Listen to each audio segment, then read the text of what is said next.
യെച്ചൂരി കൂടിക്കാഴ്ച നടത്തുമെന്നുള്ള വിവരങ്ങളാണ് പുറത്തുവരുന്നത്.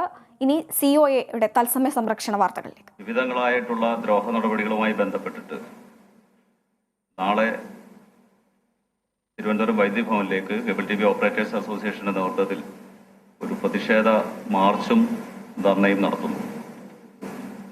ഇതിലേക്ക് ഈ സംഘടനയെ നയിക്കാനുണ്ടായ സാഹചര്യങ്ങൾ വ്യത്യസ്തങ്ങളായ പല സാഹചര്യങ്ങളിൽ നമ്മൾ മാധ്യമപ്രവർത്തകരോടും ഈ സമൂഹത്തോടും ഒക്കെ പറഞ്ഞിട്ടുള്ളതാണ്. വളരെ കാലമായി ഈ വ്യവസായത്തിൽ തുടരാൻ കഴിയാത്ത സ്ഥിതിവിശേഷത്തിലേക്ക് KECBയുടെ നയം ഈ ചെറുകിട കേബിൾ ടി വി ഓപ്പറേറ്റർമാരെ കൊണ്ടുവന്നെത്തിക്കുന്നുണ്ട്. അത് വ്യത്യസ്തങ്ങളായ കാരണങ്ങൾ പറഞ്ഞിട്ടാണ്. വ്യക്തമായ ഒരു കമ്പനിയുടെ ഓർഡർ ഇല്ലാതെ, ഗവൺമെന്റിന്റെ യാതൊരുവിധ അറിവില്ലാതെ ഒക്കെ തന്നെയാണ് ഇത് സംഭവിച്ചുകൊണ്ടിരിക്കുന്നത്. ആദ്യമായി KECB ചെറുകിട കേബിൾ ടി വി ഓപ്പറേറ്റർമാരെ ഇലക്ട്രിക് പോസ്റ്റിൽ നിന്ന് ഒഴിവാക്കുന്നതിനായി പറഞ്ഞ കാരണം തിരുവനന്തപുരം, കൊച്ചി, കോഴിക്കോട് പോലെയുള്ള നഗര സൗന്ദര്യവുമായി ബന്ധപ്പെട്ടിട്ടാണ്. ഈ കേബിൾ വലിച്ചിരിക്കുന്ന പോസ്റ്റുകൾ നഗരത്തിലൂടെ അതിന്റെ സൗന്ദര്യം നഷ്ടപ്പെടുത്തുന്നു എന്ന് പറഞ്ഞിട്ടാണ്. അന്ന് ഞങ്ങളത് സ്വീകരിച്ചുകൊണ്ട് അതിനാവശ്യമായിട്ടുള്ള ഞങ്ങളുടെ ഭാഗത്ത് ഞങ്ങളുടെ അംഗങ്ങൾക്ക് നിർദ്ദേശം കൊടുത്തിട്ട് KECB പറഞ്ഞ രീതിയിലൊക്കെ അത് ഞങ്ങൾ മാറ്റപ്പെടുത്തിയിട്ടുണ്ട്. പിന്നീട് അടിക്കടിയുള്ള നിരക്ക് വർധനവ് അത് ഈ ചെറിയ വ്യവസായത്തിൽ നിന്നുകൊണ്ട് ഓപ്പറേറ്റർമാർക്ക് താങ്ങാൻ കഴിയുന്നതിനപ്പുറത്തേക്ക് വന്നു. ഇപ്പൊ ഏറ്റവും ഒടുവിൽ ആ നിരക്കുകളൊക്കെ അംഗീകരിച്ച് നിരക്കടച്ച് മുന്നോട്ട് പോകുമ്പോൾ ഏറ്റവും ഒടുവിൽ ഒന്നിലധികം സർവീസുകൾക്ക് ഒരേ കേബിൾ ടി വി ഓപ്പറേറ്റർമാർ അധിക നിരക്ക് ഈടാക്കണമെന്ന് പറയുന്നുണ്ട്.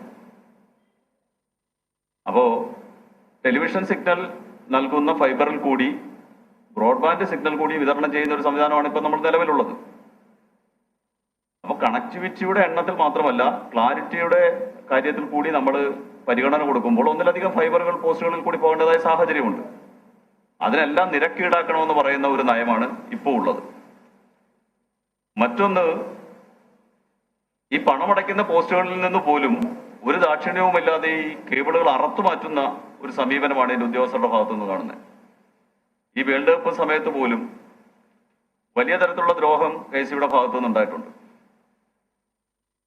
അപ്പോൾ ആദ്യം മുതൽ ഇവർ പറഞ്ഞിട്ടുള്ള കാരണങ്ങൾ വെച്ചിട്ട് ഇപ്പൊ നമ്മൾ പരിശോധിച്ച ഈ നഗര സൗന്ദര്യമാണെങ്കിലും മറ്റു കാരണങ്ങളും ഒക്കെ പരിശോധിച്ചാൽ നമുക്ക് മനസ്സിലാകുന്നത് ഇവർ ഈ നഗര സൗന്ദര്യമൊക്കെ എവിടെയാണ് സംരക്ഷിക്കപ്പെടാൻ ഇറങ്ങിത്തിരിക്കുന്നതെന്ന് ചോദിച്ചാൽ ജിയോ പോലെയുള്ള സംവിധാനങ്ങൾ കടന്നു വന്നിട്ടുള്ള സ്ഥലങ്ങളിൽ മാത്രമാണ്.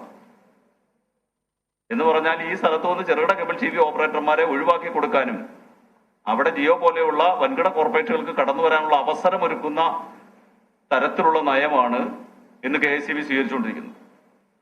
ഞങ്ങളുടെ ഈ സമരം ഈ ചെറുകിട കേബിൾ ടി വി ഓപ്പറേറ്റർമാരുടെ തൊഴിലിനെ സംരക്ഷിക്കുക എന്നുള്ളത് മാത്രമല്ല, മറിച്ച് ഈ ഇന്റർനെറ്റ് ഇന്ന് കുട്ടികളുടെ വിദ്യാഭ്യാസാരംഭകാലം മുതൽ അനിവാര്യമായ ഒരു ഘടകമായി മാറി. കോവിഡിന് ശേഷവും കോവിഡ് സമയത്തും കോവിഡിന് ശേഷവും തൊഴിലിന് ഒഴിച്ചുകൂടാൻ കഴിയാത്ത തരത്തിലേക്ക് ഇന്റർനെറ്റ് മാറി. എന്ന് പറഞ്ഞാൽ KECBയുടെ ഈ നയം നാളെ കേരളത്തിന്റെ വിദ്യാഭ്യാസ മേഖലയിലും സാധാരണക്കാരുടെ തൊഴിൽ മേഖലയിലും സാധാരണക്കാരുടെ ഏക വിനോദോപാധിയായ ടെലിവിഷൻ മേഖലയും പരിപൂർണമായും വൻകിട കോർപ്പറേറ്റുകളുടെ കൈകളിലേക്ക് മാറ്റപ്പെടാനുള്ള സാഹചര്യമാണ് KECBയുടെ ഈ നയം കൊണ്ടുണ്ടാകുന്നത്.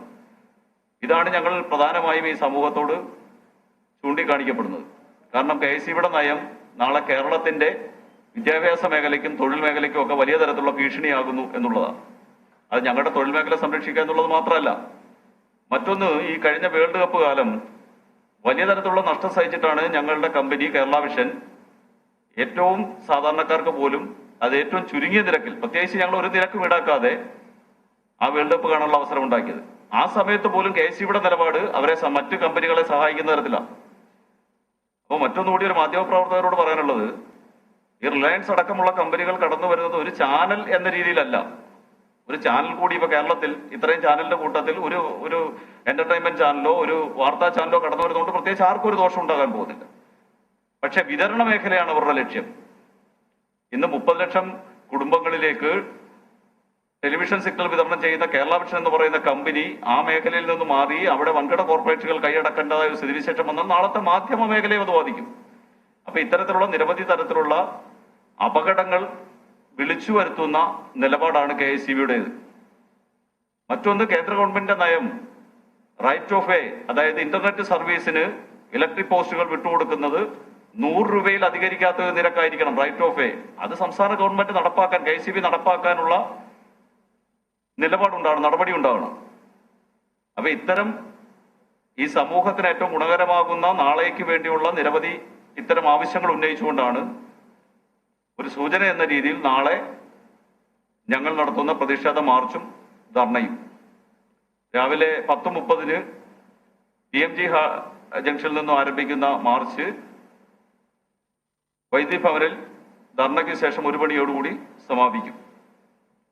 MLA-യും CITUവിന്റെ സംസ്ഥാന ട്രഷററുമായിട്ടുള്ള P. നന്ദകുമാർ യോഗം ഉദ്ഘാടനം ചെയ്യും.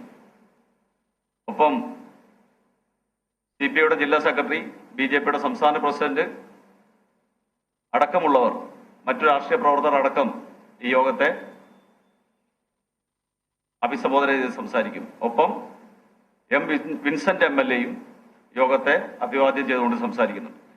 അപ്പൊ ഇത്തരം ഈ രീതികളോടുള്ള ഞങ്ങളുടെ ഈ സമരത്തിന്, ഞങ്ങളുടെ ഈ പ്രതിരോധത്തിന്, അത് ഈ സമൂഹത്തിന് വേണ്ടിയാണ്, നാളെയുടെ മാധ്യമ മേഖലയുടെ സംരക്ഷണത്തിന് വേണ്ടിയാണ്, വിദ്യാഭ്യാസ മേഖലയ്ക്ക് വേണ്ടിയുള്ളതാണ്, സാധാരണക്കാരന്റെ തൊഴിൽ മേഖലയ്ക്ക് വേണ്ടിയുള്ളതാണ്.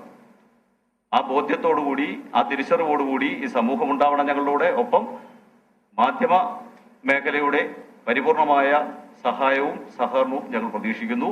ഒപ്പം നാളത്തെ ഈ സമരം യഥാവിധി റിപ്പോർട്ട് ചെയ്യുന്നതിന് എല്ലാ മാധ്യമ സുഹൃത്തുക്കളെയും ഞങ്ങൾ അവിടേക്ക് ക്ഷണിക്കുകയാണ്.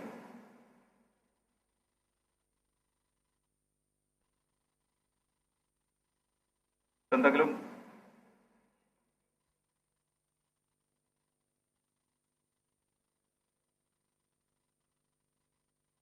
കാലാകാലങ്ങളിലായി ഈ ഉണ്ടാകുന്ന പ്രശ്നങ്ങളൊക്കെ ഇവിടുത്തെ രാഷ്ട്രീയ നേതൃത്വത്തെയും സർക്കാരിനെയൊക്കെ യഥാവിധി നമ്മൾ ധരിപ്പിച്ചുകൊണ്ടിരിക്കുന്ന. നമ്മൾ ഇതിന്റെ വകുപ്പ് തലത്തില് മന്ത്രിയുമായിട്ടൊക്കെ സംസാരിക്കുമ്പോൾ അങ്ങനെ വകുപ്പ് തലത്തിലൊന്നും ഇല്ലാത്ത ചില തീരുമാനങ്ങളും നിലപാടുകളുമാണ് ഉദ്യോഗസ്ഥർ നടപ്പാക്കിക്കൊണ്ടിരിക്കുന്നത്. അങ്ങനെ ഒരു സർക്കിളൊന്നും ഇല്ലാത്ത, ഒരു സർക്കിളിൽ പെടാത്ത കാര്യങ്ങൾ പോലും ഉദ്യോഗസ്ഥർ നടപ്പാക്കുന്നുണ്ട്. അപ്പൊ അതുകൊണ്ട് നമ്മൾ ഉദ്ദേശിക്കുന്നത് അത്തരത്തിലുള്ള നിലപാടുകൾ എടുക്കുമ്പോൾ അവർക്ക് അത്തരത്തിലുള്ള ഒരു ഏതെങ്കിലും തരത്തിലുള്ള ഒരു താല്പര്യമുണ്ട് ഇതിനകത്ത്. ഉദ്യോഗസ്ഥ വൃന്ദങ്ങൾക്ക് ഈ ചെറുകിട കേബിൾ TV ഓപ്പറേറ്റർമാരെ ദ്രോഹിക്കുന്നതിലൂടെ മറ്റൊരു താല്പര്യമുണ്ട്. അതാണ് ഞങ്ങൾക്ക് മനസ്സിലായിട്ടുള്ളത്.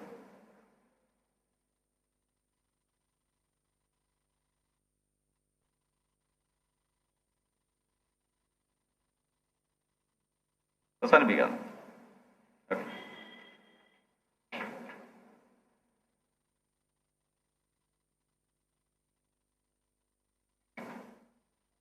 KSEBിയുടെ നയത്തിനെതിരെ നാളെ COA സമരം പ്രഖ്യാപിച്ചിരിക്കുകയാണ്. അതുപോലെ തന്നെ ചെറുകിട കേബിൾ ഓപ്പറേറ്റർമാരുടെ KSEBിയുടെ ദ്രോഹപരമായ നിലപാട് സ്വീകരിക്കുന്നു എന്നാണ് COA ചേർന്ന വാർത്താ സമ്മേളനത്തിൽ അറിയിച്ചിരിക്കുന്നത്. ഇതിനെതിരെ നാളെ സമരം പ്രഖ്യാപിച്ചിരിക്കുകയാണ്.